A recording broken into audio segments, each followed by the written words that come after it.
October is a significant month, marking Pregnancy and Infant Loss Awareness Month, a time when we come together to remember, honor, and support the brave women who have experienced these profound losses. At Hey Hannah, we believe that sharing their stories is a powerful way to connect, heal, and make a difference. Before we dive into these incredible stories, let's take a moment to recognize the strength and vulnerability of the women who have joined us.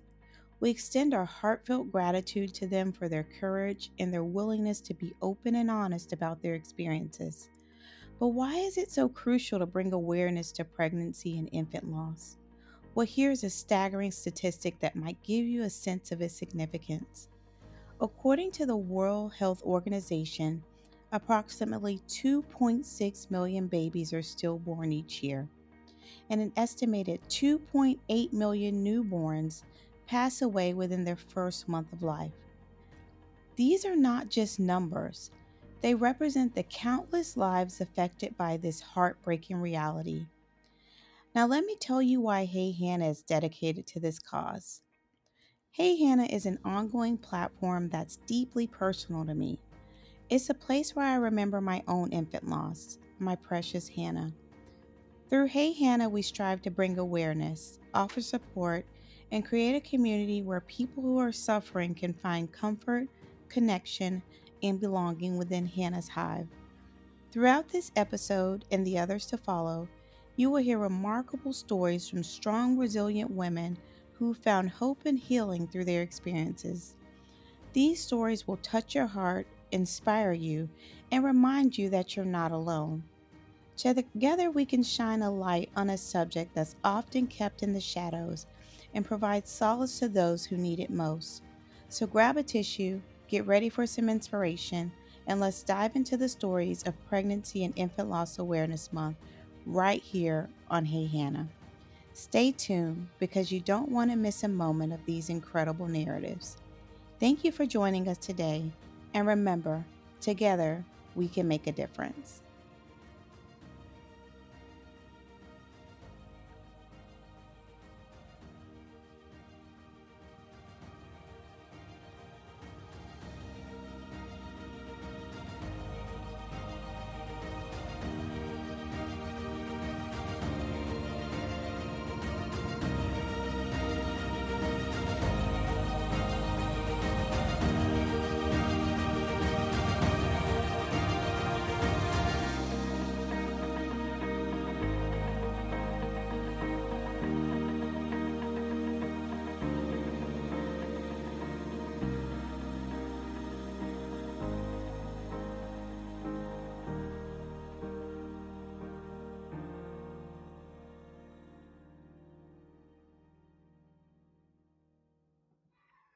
Hey everyone, welcome to the Hey Hannah podcast. I'm your host, Dr. Mya Fields, but to my friends and those who know me well, I'm just Mya.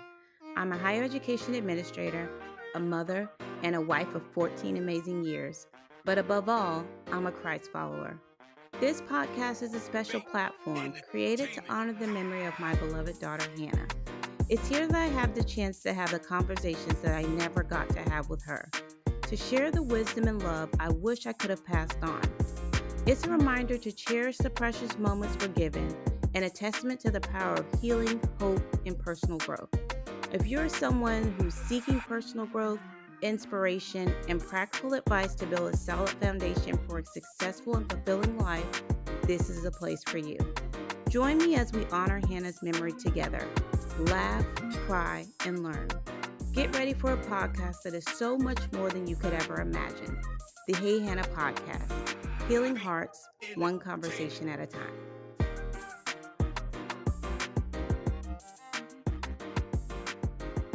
Hey everyone, welcome back to another episode of the Hey Hannah podcast. I appreciate you all so much for tuning in. As you know, during the month of October, we are acknowledging Pregnancy and Infant Loss Awareness Month. Just to share a little bit of information with you about this month. It's important that we acknowledge pregnancy and infant loss because we want to make sure that we are doing our best to provide support to this particular community. As you all know, that is how Hey Hannah podcast came about. Unfortunately, she was my infant who we lost, and we want to make sure that we are still continuing to do what we can on this platform to bring awareness to a grieving community.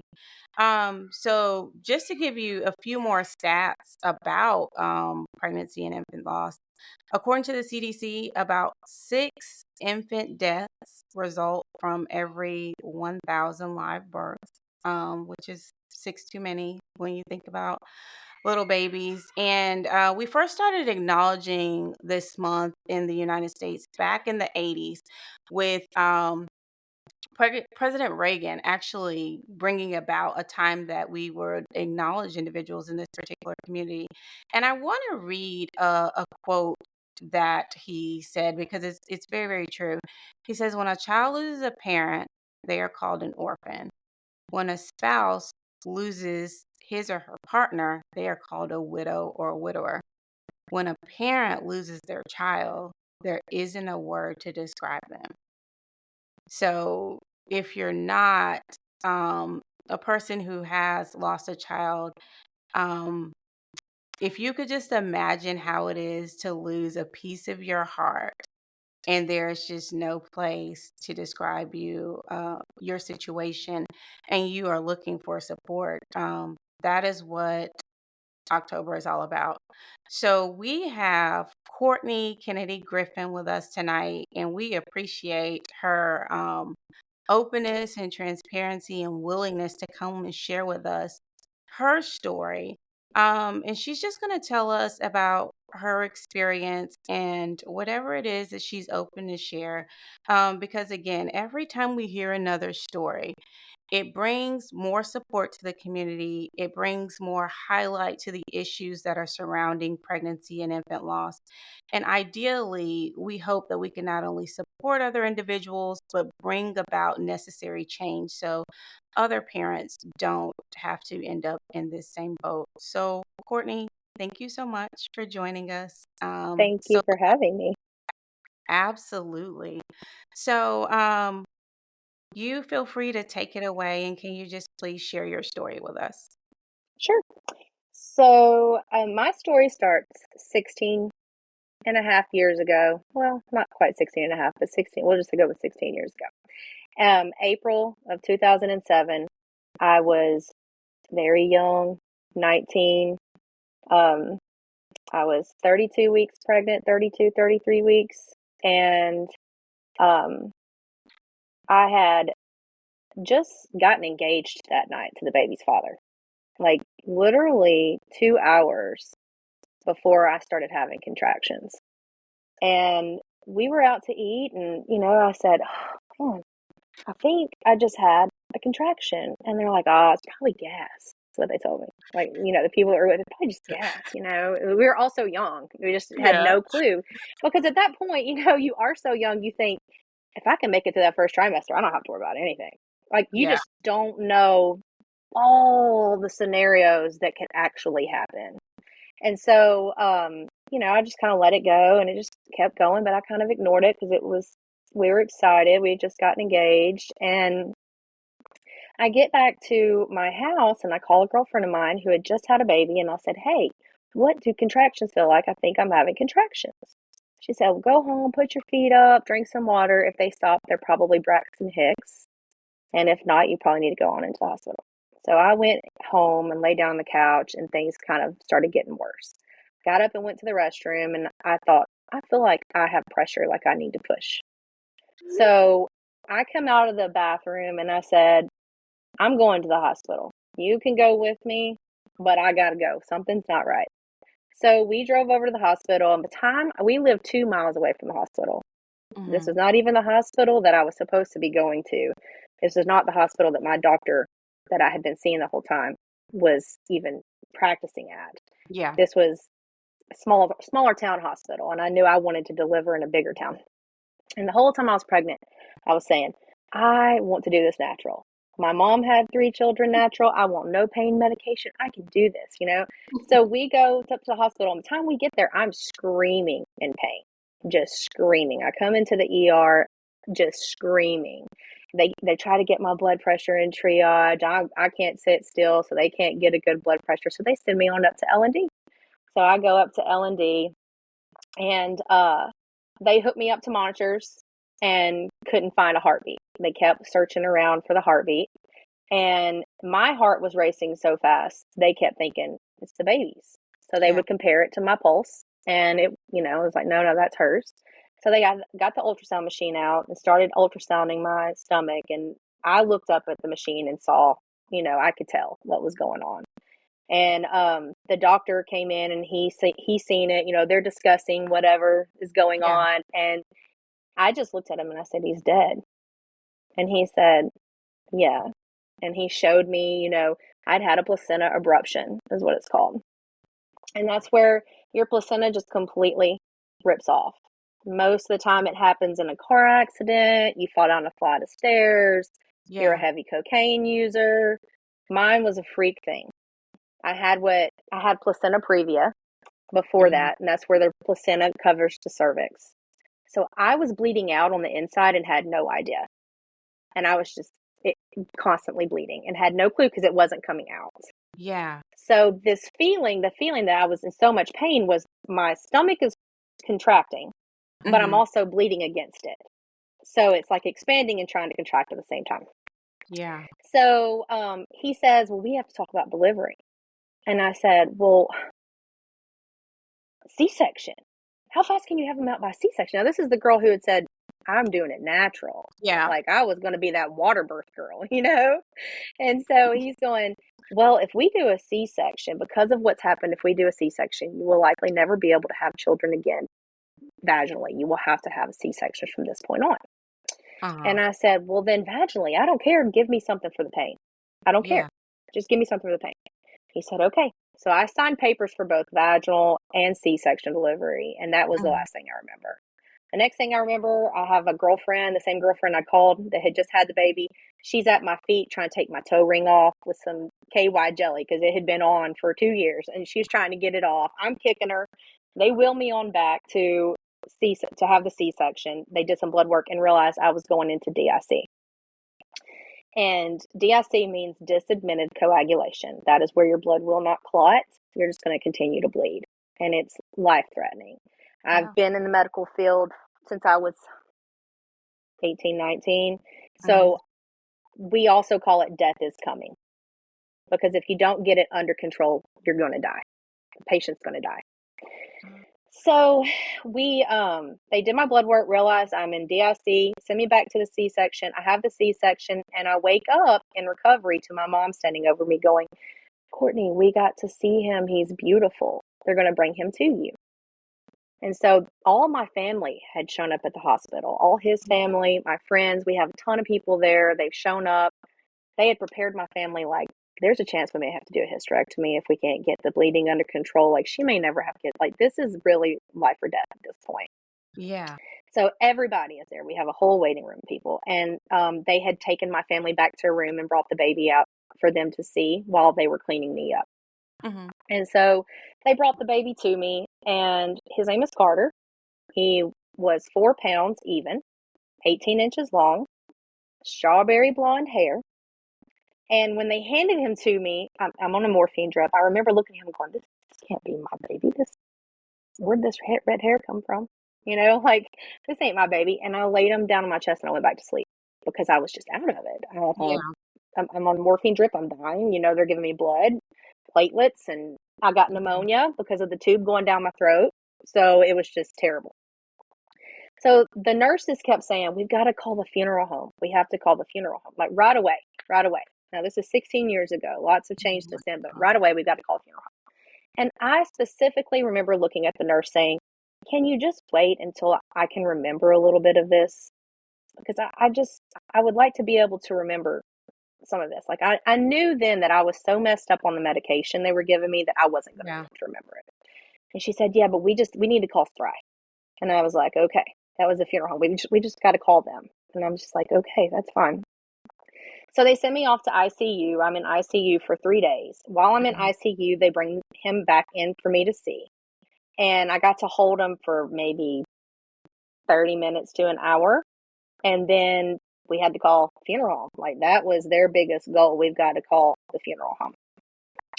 So after that, I remember laying there and saying, somebody get my digital camera out of my purse. This is before we had the phone and the technology that we have now. So I said, somebody get my digital camera out of my purse. I want to take pictures of this baby. I'm never Yeah. going to get to see him again. I want to take pictures of this baby.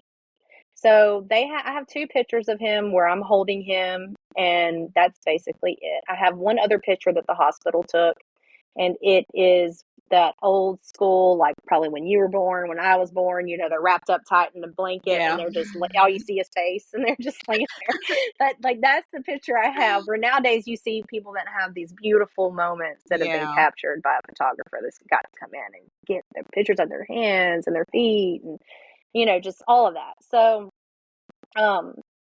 they took him on to the funeral home, and then I spent a total of 5 days in the hospital.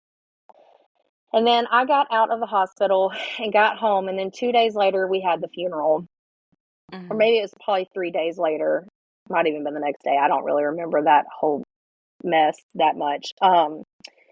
But the funeral was terrible.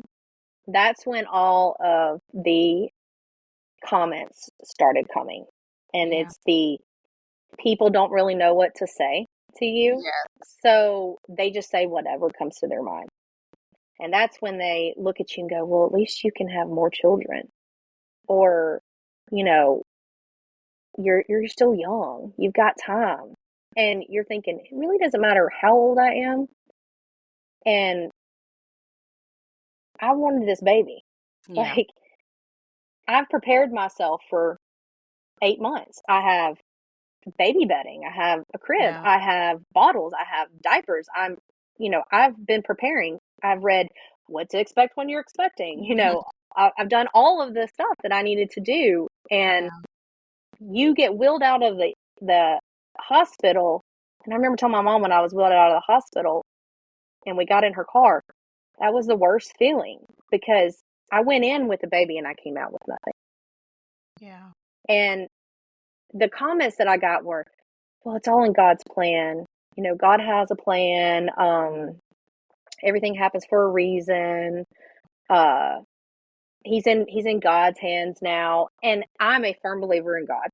Yeah. I have high belief in God. But at that time, you're thinking, I don't care. There's no other place better than mom's arms. I'm supposed to protect this baby. Yeah. That was my job. And I don't care. Like, that's not making me feel any better. I don't care. And so it's just such a lonely, lonely, lonely feeling Yeah. at the beginning. It's still lonely today until you meet people like you and, these Facebook groups and stuff like that. And you get to hear their stories. And then you get to points where I'm at where you want to help other people. Yeah. Because I remember in the hospital thinking, I wouldn't wish this on my worst enemy, but man, what I would give to have someone here that knew what this felt like, that could tell me what to do, what's next, what to do, what to expect. Yeah. Like, what do I do next? How do I move on from, like, am I ever going to get over this? And no, it's not anything you're ever going to get over. And I've Yeah. been told that too, it's time to move on. It's time to get over it. And you're just like, this is something just because I didn't spend 18 years with him or 10 years with him or 30 years with him, this was my baby. Yeah. This was my firstborn. I'm never going to get over this. It is only going to become easier to deal with. You're only going to learn how to live a different life Yeah. with this hole in your heart. Like, that's the only way I can put it. Like, you're going to go about your life and you almost have to, in the back of the mind, it happened the entire time, but you almost have to pretend like it didn't happen to Yeah. ease everyone else, to not hear the comments, the things that people say. It makes them uncomfortable, Yeah. all those kind of things. And to pretend like you're strong, so that they're not worried about you. And it's just, I don't know. But anyway, so go to the funeral. Funeral was, like I said, that's where some of the comments started. And that was the next time I got to see him, was at the funeral. Yeah. And when I got to see him, I reacted the same way any mother would react. that blood curdling scream, fell to my knees. My dad had to literally pick me up and drag me out of the funeral home. I mean, it was terrible, terrible. And then I just, you live in a fog for days after that. For Yeah. days. Like, not only was I healing for something very traumatic in my life, but you just live in this fog. Like, I remember laying in the bed and like looking at that one picture I had of him and just crying. And you think some of the worst morbid thoughts, like, God, please just take me too so I can spend one more day with him. I just want to hold him and remember it. You think all these morbid thoughts, I mean, you just, I don't know. It's the first couple of months, the first year, really, you walk around in a fog. Yeah. And and you run into people that saw you before you had the baby that doesn't know that you had the baby, and now you've got to tell them what's happened to the baby. Yeah. And it's just like, and then they look at you and they don't know what to say, and you're just like, oh, all right. And so it's this awkward moment. You're just like, all right, well, okay, we'll move past this. And so, and then the first year, you have people that look at you like you're crazy because you want to go to the cemetery and celebrate a birthday, Yeah. and because that's the only way you can keep the memory alive. That is how you keep the memory alive. And it's your sole job, you feel like, to keep the memory alive. Yeah. Then you live with mom guilt for years. Mom guilt's a real thing. You don't have to have living children to have mom guilt. You feel guilty because what could you have done differently? Yeah. You feel guilty because you didn't make it to the cemetery that day to put the flowers out. You feel guilty once you do decide to try again because you're scared to death to do it. It took me 10 years to finally try again. I said, Yeah. for 10 years, said, nope, nope, nope, never do it again. I'm not doing this. Never, never, never, never, never. And then finally I was like, okay, we'll try it again. And the whole time I was nervous wreck. That's a different story. Yeah. But, and so you go, you look in the mirror. Once you finally have had years by, and you wake up that first day and it's not the first thought on your mind, and you feel guilty for that Yeah. because that baby was not the first thought on your mind. And you live in this lonely world because you can't, who are you going to tell this to? They're not going to understand it. When this happens to you, you become a part of a club that you didn't ask to be a part in, and Exactly. you're in it for life. You're in it for life. And it's just, I don't know. It's, man, every year on his birthday, I have what I call my dark day.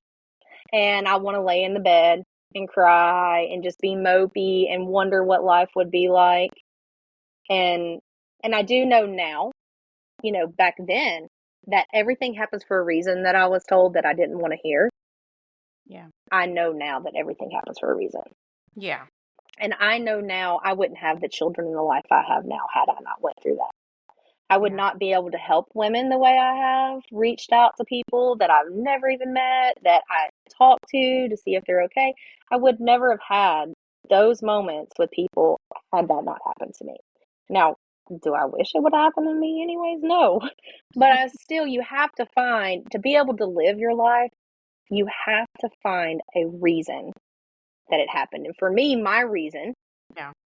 is to help someone else get through it because there was no one there whenever I got through it.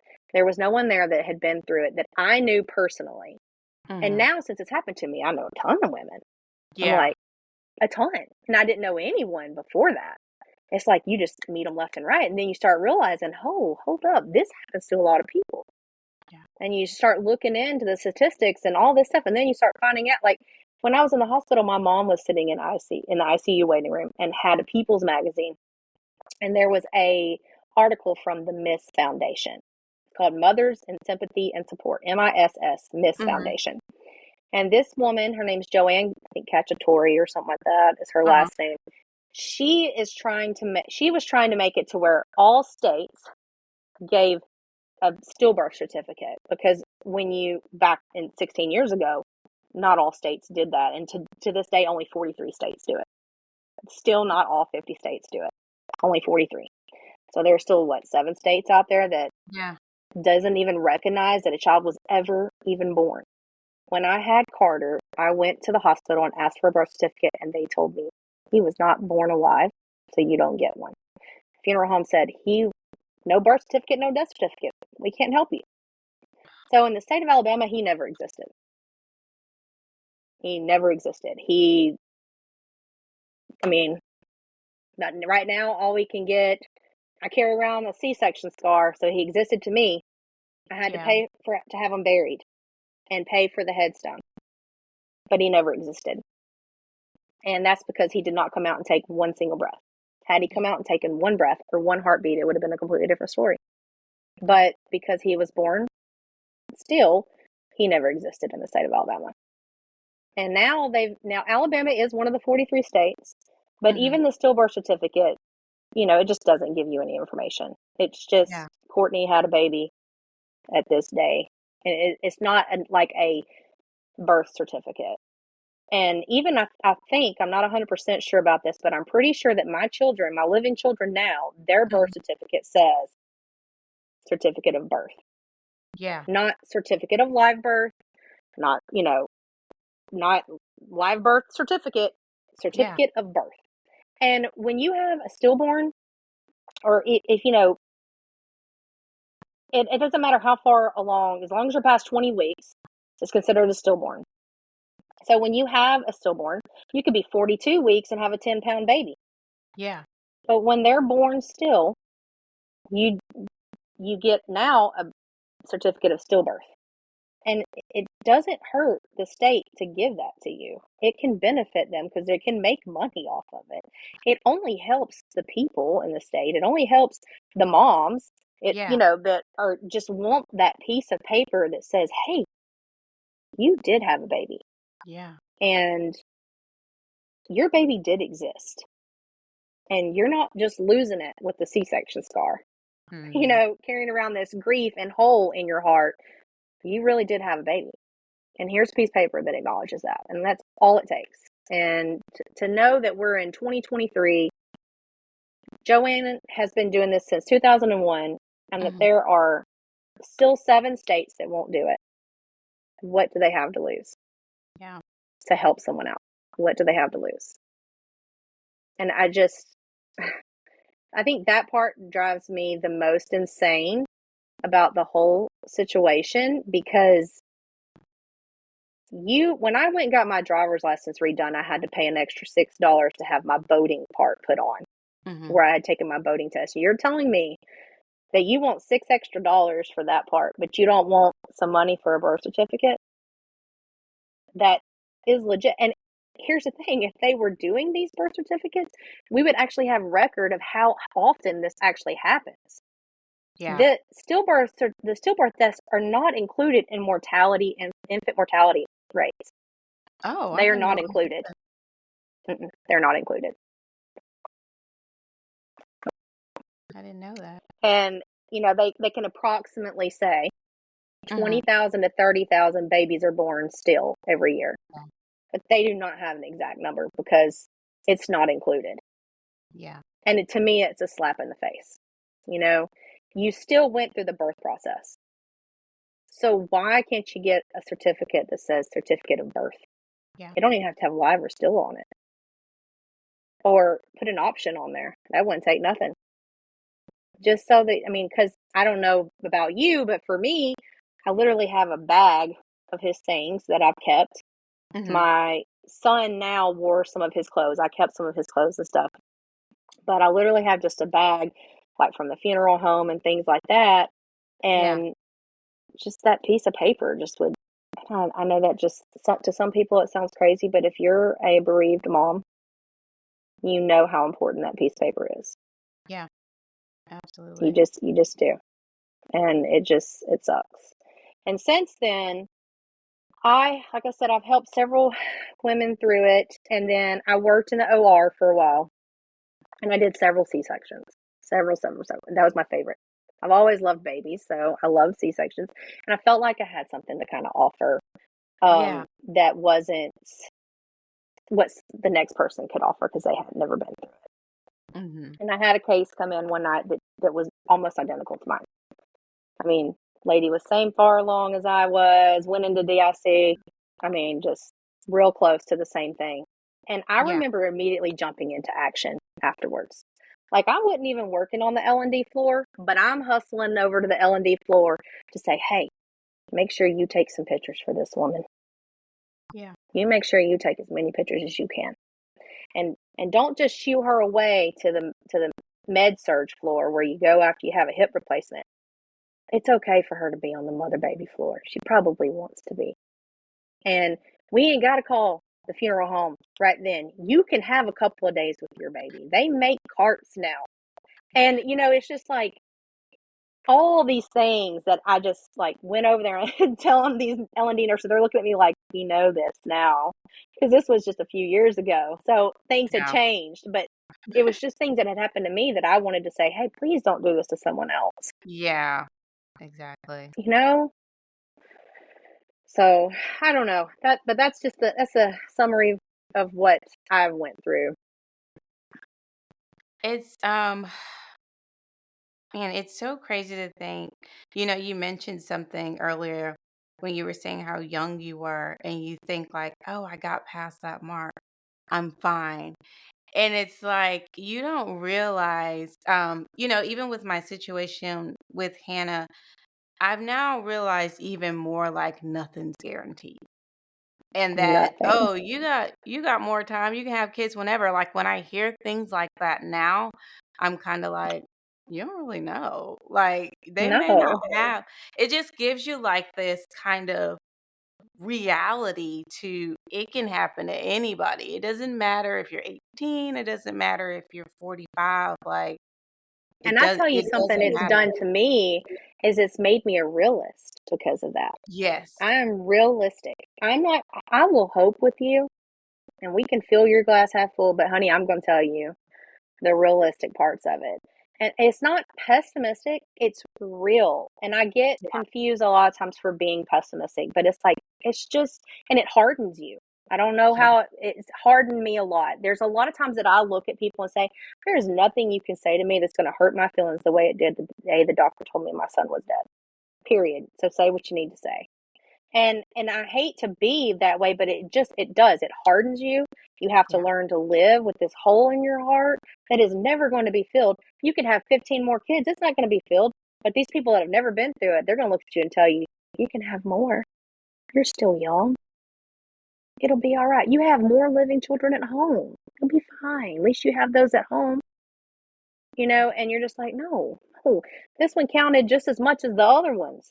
Exactly. And it's just, yeah, I don't, I think, like I told you earlier, there needs to be a book written on the etiquette of what to say when someone passes away.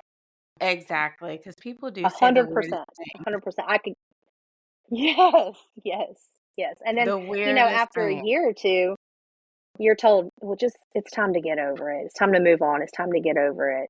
And that is not something you are ever going to get over, Yeah. ever. Like your life is completely changed. So don't ever tell someone it's time to get over it and move on. You're never going to move on. Yeah. You're just moving on to a different life that has an even bigger hole, you know? Finding a new normal to an extent. Um, what would you say to anyone who has a friend, a family member, or someone that they are close with? How can they best support someone they love who's in a similar situation? I would say to listen. Sit and listen. Let them talk about it. Let them dream about what it would be like when that 16th year comes around.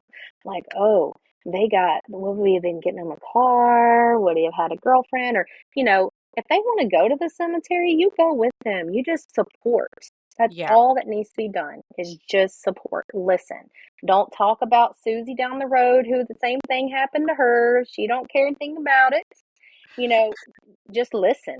Just Yeah. listen and let them vent. And, I have a girlfriend to still this day I'm super, super, super close with. Yeah. And that girl held my hair while I puked in the toilet because I was so upset over this. And that created a bond that's going to go forever because she has always just listened and Yeah. hashed things out with me and just like let me talk and let me vent and be there for me. And we were pregnant at the same time. She had a daughter that was supposed to grow up with him. And so I've watched her daughter grow up and, over the years. And she's just, if it wasn't for her, I feel like I probably wouldn't have got through the first 10 years easily.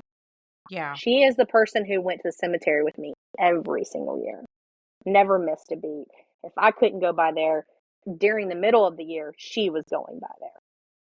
So, it's that's just to listen, be Yeah. supportive, let them listen. If they want to cry, let them cry. Even 16 years later, it's okay to not be okay.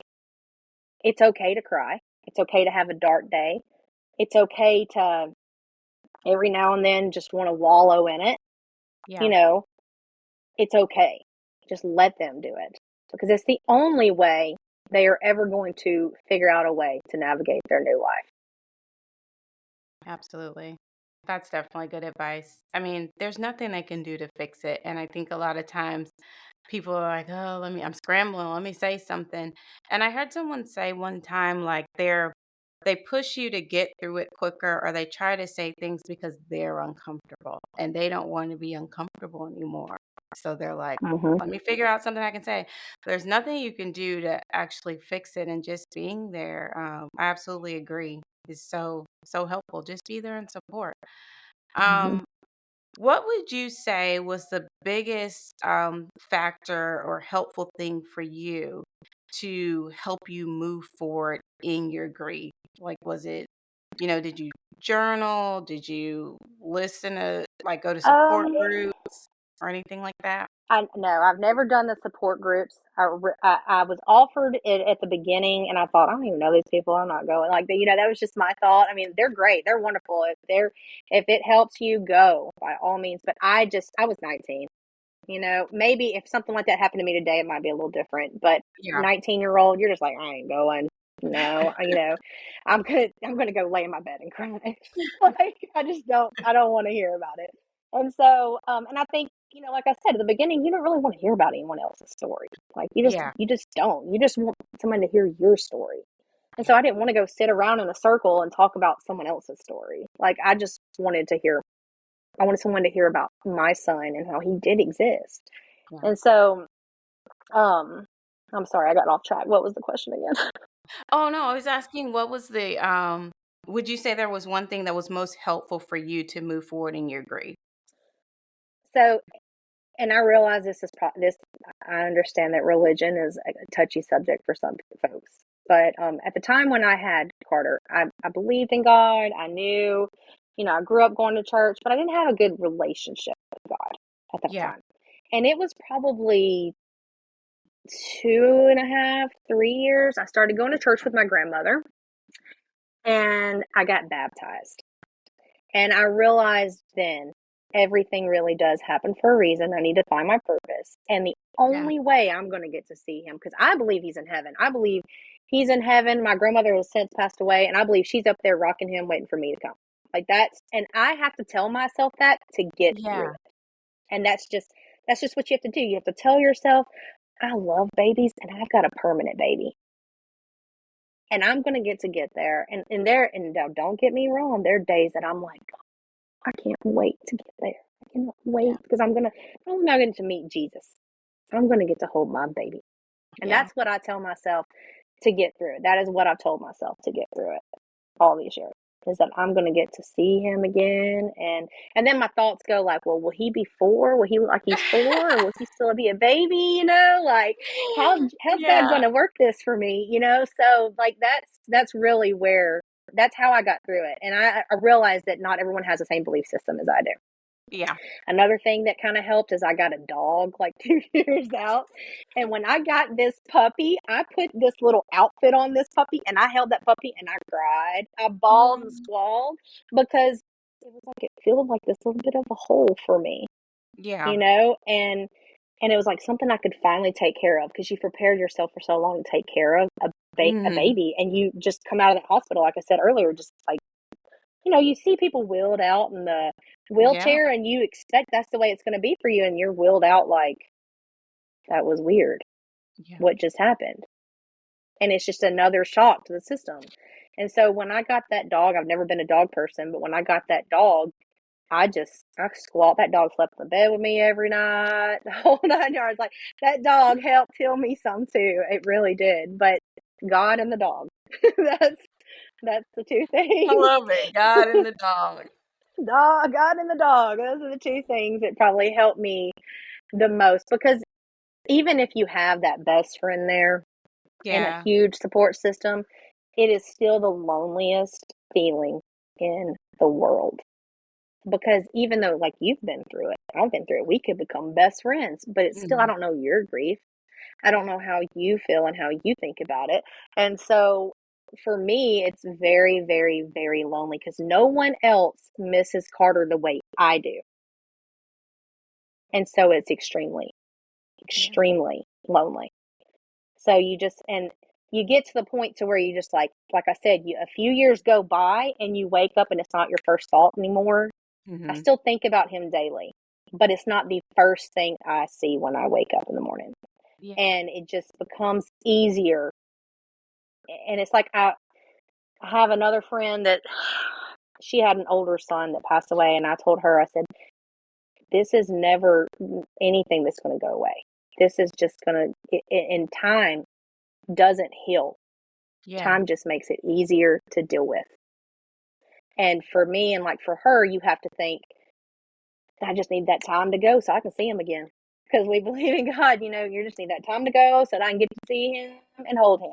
Yeah. And so that was the first thing I thought when my grandmother passed away. She also had a 3-year-old little boy that died in a house fire.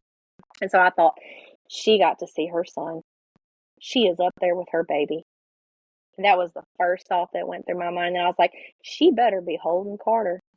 And you just have to tell yourself this stuff to Yeah. get through it. I completely get that. I completely get that. Do. And it's just, I don't know. And it's lonely because you don't want to sound crazy sometimes saying Yeah. that kind of stuff out loud, but that's how you think about it. That's how you get through it. Absolutely.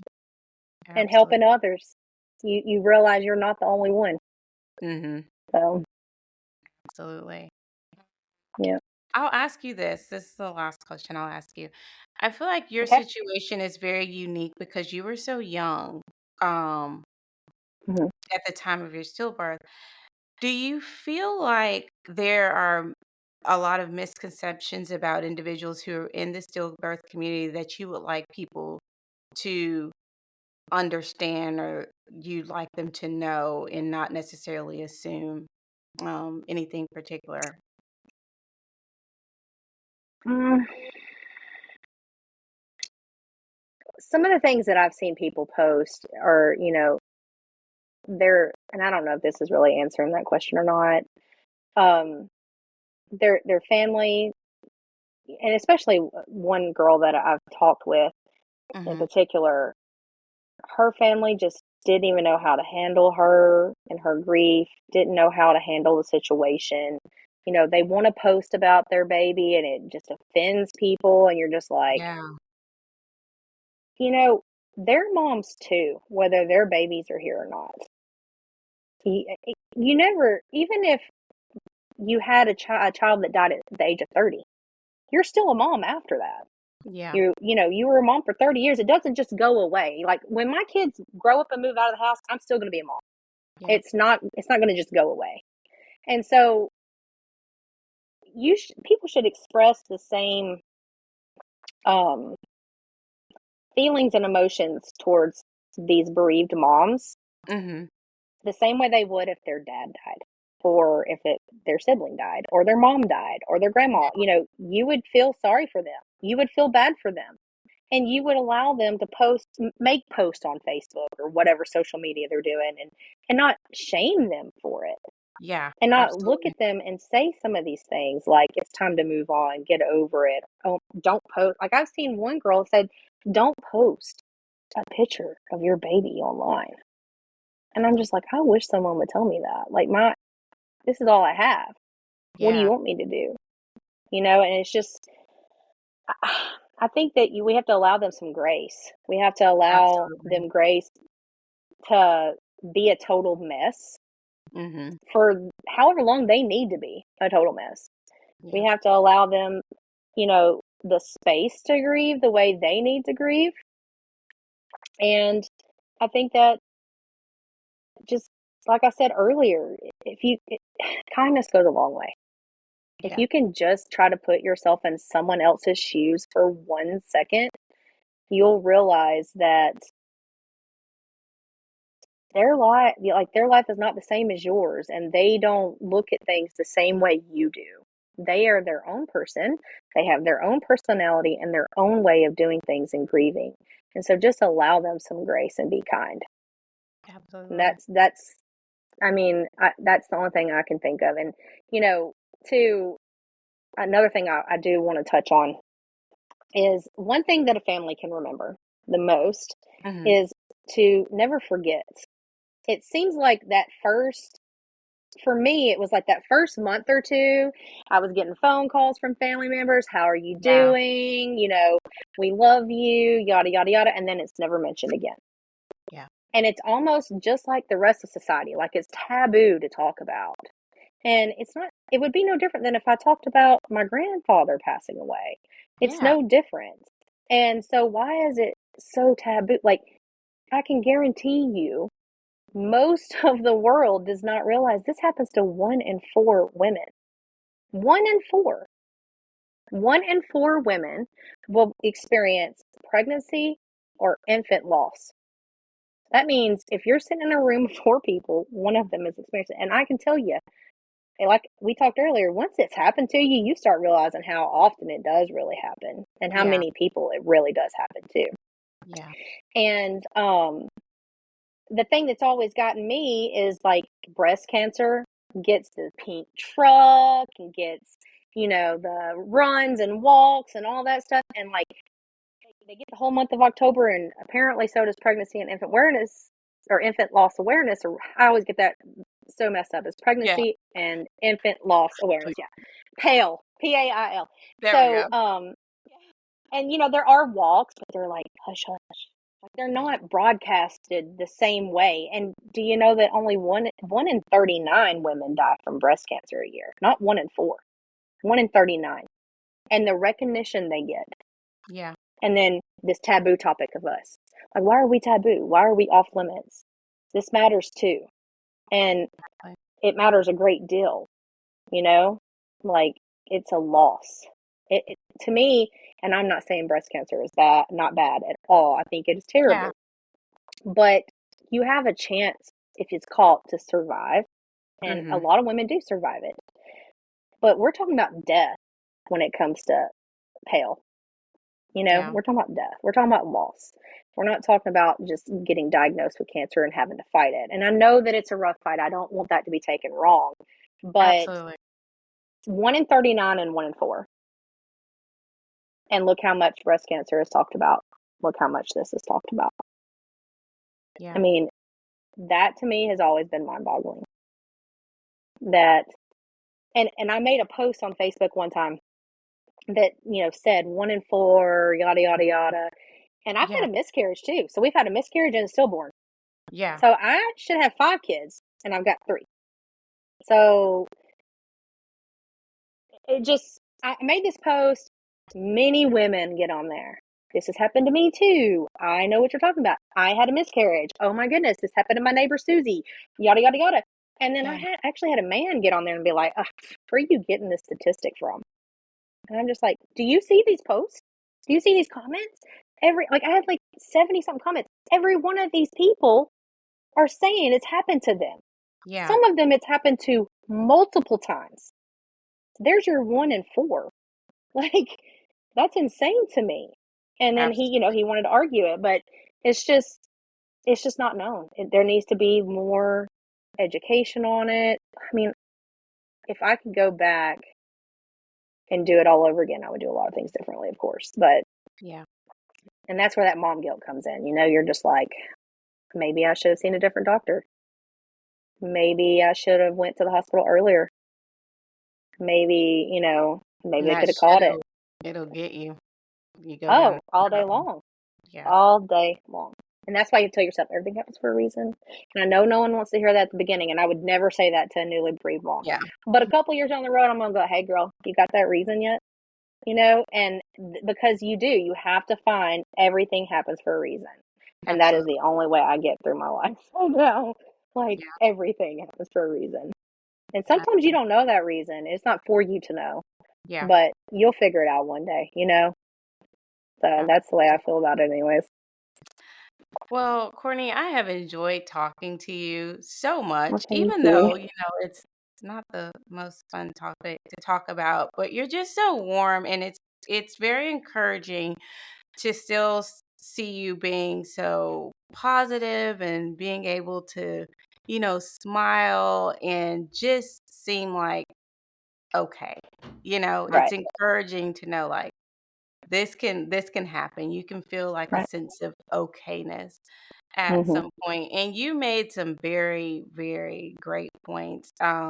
Just about, if you are struggling with this is you and you're struggling with telling your story, look how important it is. I mean, this is how we get awareness out there by being brave enough Absolutely. to say, what happened, and when you Mhm. do that, it continues to bring awareness and support to so many, not just women, but people.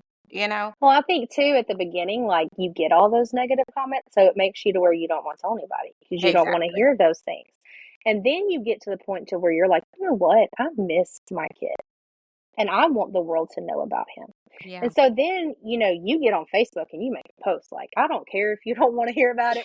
I'm going to post it. You can keep on scrolling. And that's what I did. I literally put on there, you don't have to keep going. You can keep scrolling. This is going to be a long rant. And I like listed out all these things like, don't ever judge a bereaved mom. Don't say this. Don't say that. It just went through this whole list. And you wouldn't believe how many comments and likes I got. And I'm like, okay, maybe I need to be doing this more. And it Yeah. just took that one time to realize. And then, like I said, those ladies posting on there, like, this happened to me. Oh my goodness. And like, I have ladies on there that are 50s and 60s, and they're saying, this was me. My son should be 55, or my son should Yeah. be 32, or my daughter should be this. And you realize, man, like, I never knew that about you, and I've known you for years, Exactly. and I wouldn't have known that part had I not stood up and said, this has got to stop. You people need to be aware. Yeah. People need to be aware it happens. Like, why am I ashamed? I don't want to be ashamed of my child. I want people to know he existed, and the only way to do that is to bring awareness. You're absolutely right. You are absolutely right. And I feel like by people continuing to do what you do, like it just encourages others. And it Right. shouldn't be taboo. Like bring it, it's okay to bring it up. I say sometimes like I'm never gonna forget I had a daughter. So don't feel like Right. you're gonna blindside me. I Right. bring like Right. who is it? Whatever. Right. I'm never Exactly. gonna forget. So don't feel like, it's a shocker to ever bring her up. And what parent doesn't want to talk about their child? And if No you different. Just because they're not here doesn't mean we don't want to talk about their exactly. birthday or where they would be at. I mean, it kind of puts a smile on your face. So you Yes. want to talk about it. And so let those people talk, because that's just what they want to do. They just want to remember. That's all Yeah. they want to do. They don't want it's no different. Like I've said a million times, it's no different than your grandfather dying. You don't want to let that memory go. So why is it so bad? Like, just sit and let someone talk and let them just tell you about how amazing they thought this. I mean, anybody that's a parent knows the love you have for a child. Yeah. So it's mind boggling to me that it's still so, like, I don't know if it just hurts people. I don't know if people feel uncomfortable, but if you feel uncomfortable and it's never happened to you, imagine how uncomfortable it makes me feel to have to pretend to be strong and not bring it up around you. Yeah. I have to pretend like it didn't exist to keep your feelings from getting hurt. Like, I can't do that anymore. I just can't. Like, because he did exist, and I miss him and I love him and I want people to know, you know? Absolutely. That's so true. So Yeah. true.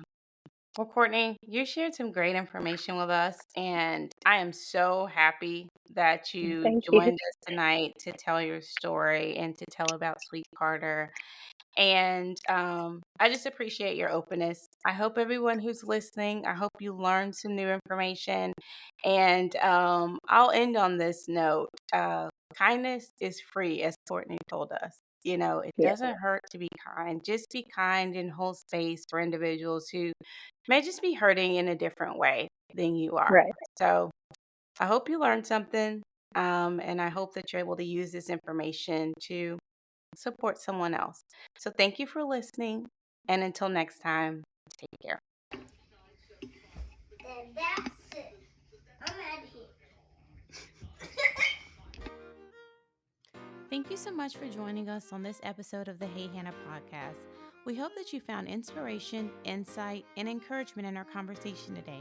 If you enjoyed this episode and want to stay connected with us, be sure to like, subscribe, and review the Hey Hannah podcast.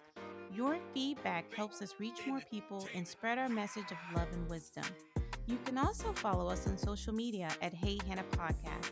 Find us on Facebook, Instagram, and TikTok to stay updated on all the latest episodes, behind the scenes exclusives, and engaging content. And for those of you who prefer the visual experience, catch the video versions of our podcast on our YouTube channel. Just search Hey Hannah Podcast and hit that subscribe button to never miss an episode. For even more Hey Hannah goodness, visit our website at www.heyhannahpodcast.com. There you'll find updates, bonus content, and join a community that embraces you with open arms. Your continued support truly means the world to us. Together, let's spread love, share wisdom, and honor every precious moment. Because here at Hey Hannah, we believe that life is meant to be lived well. Remember, a new episode of the Hey Hannah podcast is released every Wednesday, so mark your calendars and be sure to tune in. Thank you again for being a part of Hannah's Hive. Until next time, take care.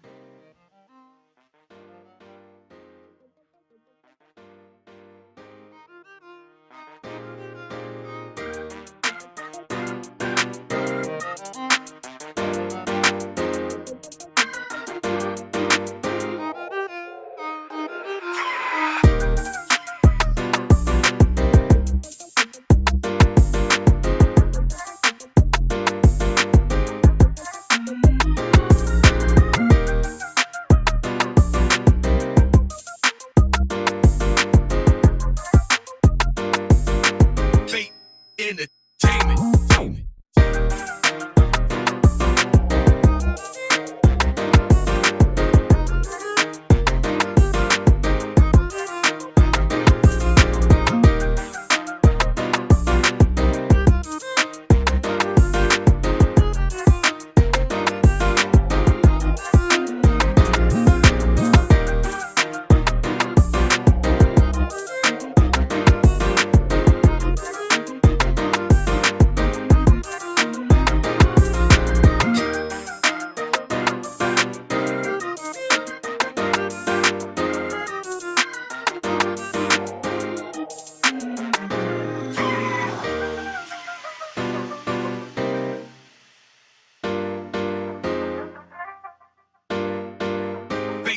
Entertainment.